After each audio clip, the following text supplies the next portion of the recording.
Official data కూడా release చేసే అవకాశం కనిపిస్తుంది. ఇప్పటికే అఫీషియల్ డేటా ప్రకారం భారతీయ జనతా పార్టీకి 48 స్థానాలు, ఆమ్ ఆద్మీ పార్టీకి 22 స్థానాలంటూ కూడా చెప్పడం జరుగుతోంది. ఇటు election commission of India. Right, big breaking news చూస్తున్నారు.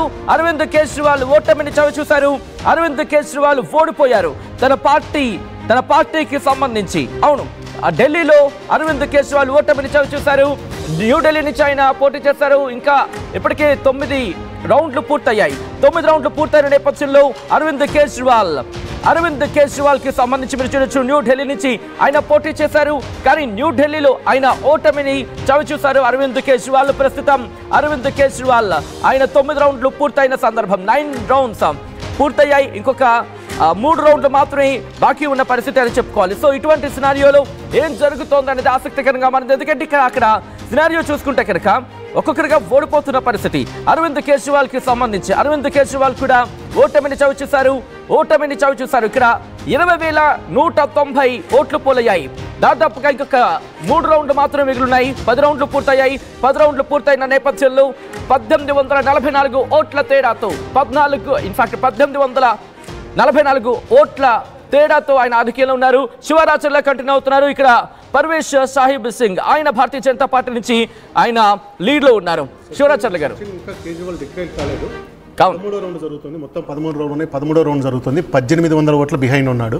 సో 1800 ఓట్లు ఆయన గెలవాలంటే 3600 ఓట్లు రావాలి. ఆ పైన ఒక ఓటు పెరగాలి. సో అది ఒక రౌండ్లో అసాధ్యము. ఏ రౌండ్లో కూడా ఆయనకు 500 మెజార్టీ వచ్చింది లేదు. కాబట్టి అతను ఓటమి అనధికారికంగా డిక్లేర్ అయినట్టుగా మనం భావించాలి. ఓకే, అధికారికంగా కాదు, అనధికారికంగా. 1800 లాస్ట్ రౌండ్ ఉంది. 1800 ఓట్లు బిహైండ్ ఉన్నాడు. ఆ 1800 ఓట్లు దాటాలంటే ఆయనకు 3600 ఓట్లు రావాలి. ఆ పైన ఒక ఓటు రావాలి. కాబట్టి అది అసాధ్యమైన విషయం. సో కేజ్రీవాల్ ఓటమి దాదాపు ఖరారు. సిసోడియా ఓటమి డిక్లేర్ అయిపోయింది. 630 ఓట్లతో అయిపోయింది. అతిశి వీళ్ళందరికన్నా ముందే ఓడిపోయింది. చాలా బిహైండ్లో ఉందామా. సో 3 ప్రధాన నాయకుల ఓటమి ఖరారైనట్టుగా చూడాలి. ఈ బిదూరి ఒక ఆయన మనకు కనిపిస్తున్న రమేష్ బిదూరి, అతిశి మీద గెలిచింది బిదూరి. అతిశి మీద బిదూరి గెలిచింది. అతిశిని బిదూరి చేసిన మొదటి కామెంట్, అసలు ఎన్నికలకి ఫస్ట్ గరం కామెంట్ చేసింది తనే. రోడ్లని ప్రియాంక గాంధీ బుగ్గల్లాగా చేస్తానన్నాడు. సో మహిళల్లో విపరీతమైన కోపం. బిగ్ బ్రేకింగ్ న్యూస్ చూస్తున్నారు. Bharatiya Janata party CM race లో ఉన్న ఆ వ్యక్తి పర్వేష్ సాహిబ్ సింగ్. ఇతను సాహిబ్ సింగ్ వర్మ, మాజీ ముఖ్యమంత్రి, 95-97 మధ్యలో చేసిన ముఖ్యమంత్రి కొడుకు. ఇతను Parvesh Sahib Singh. Parvesh Sahib Singh. I request team ఒకసారి పేరు కరెక్ట్ చేయండి. పర్వేష్ సాహిబ్ సింగ్ ఆయన ప్రస్తుతం 1884 ఓట్లతో ఆధిక్యంలో ఉన్నారు.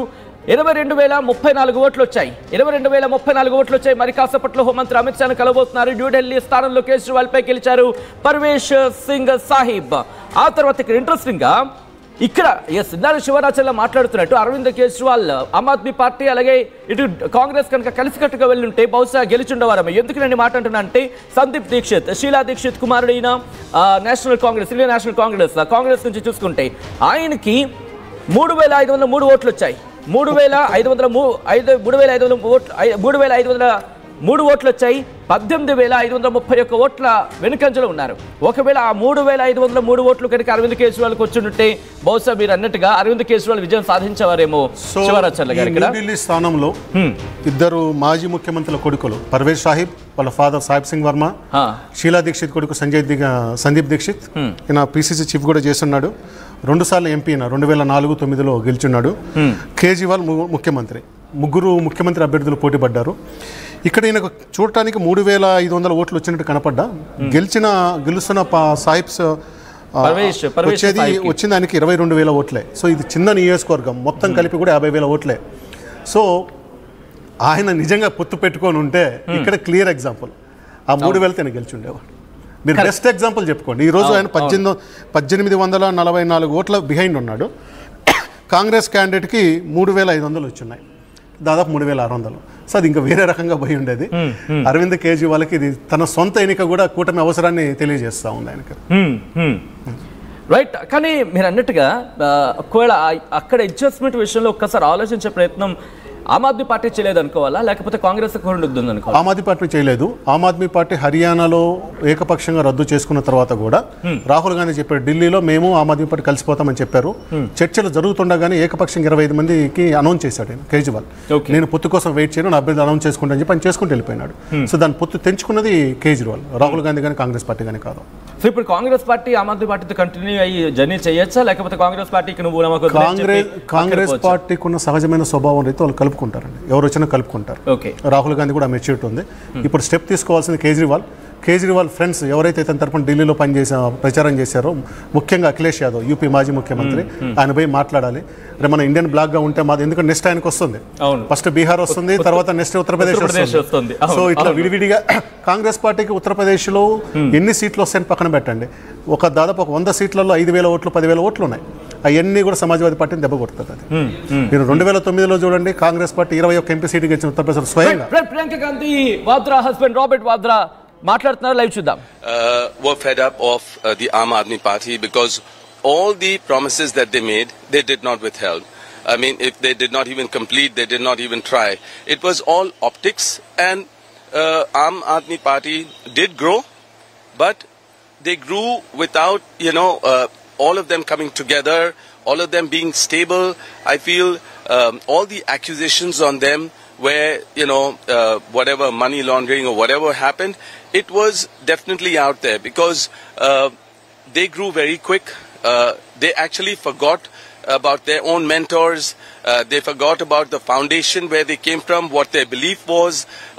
I feel that this was inevitable because people will give, a party one term, a second term. But I think the third term was not going to happen because people saw that they had no result. The Aam Aadmi Party had no result for the pollution, how we could, be pollution free. Doing the odd even only created hassles for the. Bharatiya Janata party పేద ప్రజల గుండె చప్పుడు, అంత్యోదయ అనేటువంటి నినాదాన్ని పూర్తి స్థాయిలో ఆచరణలోకి తీసుకొస్తూ పేద బడుగు బలహీన వర్గాలతో పాటు మధ్యతరగతి కుటుంబాలు, మధ్యతరగతి ఉద్యోగస్తుల యొక్క ఆలోచన విధానానికి అనుకూలంగా మేము భారతీయ జనతా పార్టీ నాయకులం, కార్యకర్తలం నరేంద్ర మోడీ గారి నాయకత్వంలో పనిచేసినాం. కాబట్టి అక్కడ ఈ రకమైనటువంటి ఫలితాలు వచ్చినాయి. 3 దశాబ్దాల తరువాత ఢిల్లీలో ఉచితాలకు విరుద్ధంగా భారతీయ జనతా పార్టీని ప్రజలు గెలిపించినందుకు, నరేంద్ర మోడీ గారి నాయకత్వాన్ని బలపరిచినందుకు ఢిల్లీ ఓటర్ మహాశైలకు మేము శిరస్సు వంచి నమస్సుమాంజలి.